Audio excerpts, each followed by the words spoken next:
Adlaw. Salamat sa Ginoo. Kaya ang sa ultrasound ako is 28. Mm. Pero paminon ako murag di naman siguro mabot 28 Una may na no. magpupos na no. Mm. Kay Oh, sa akong first baby kay kuan ang Mga nakay good ta. lagi. sa ultrasound ato kay 14 gawa siyang 4. Murag kanina Mag-iyak na lang taan ni og oras lang ga og adlaw. Oh, Mm. adlaw. ano na lang sig di Nga na na. mo abot og 28 no. Oh. Nay, Nana. 28. Lagi minsan mahapit ay ko. Ah, sige lang. May nauna kay Tigil maka. siya kanang lakaw kanang ato sa laro gi sakit-sakit yan. Manhud na ako mga batiis ug mga paa. Na tuong na manggod me. Oh, tuong na. Tapos, exercise ay ko. Sige da. Nga na po ko na may noon mugawas na rin para makapahulay na sa kuan.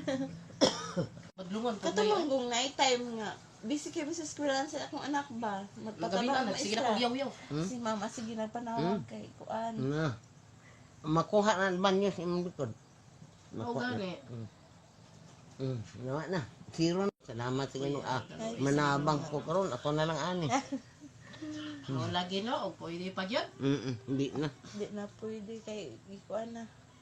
Di naman gyud pwede, portahan pud ta. Sus, mag-ihak nga taan nila nga. Pila ka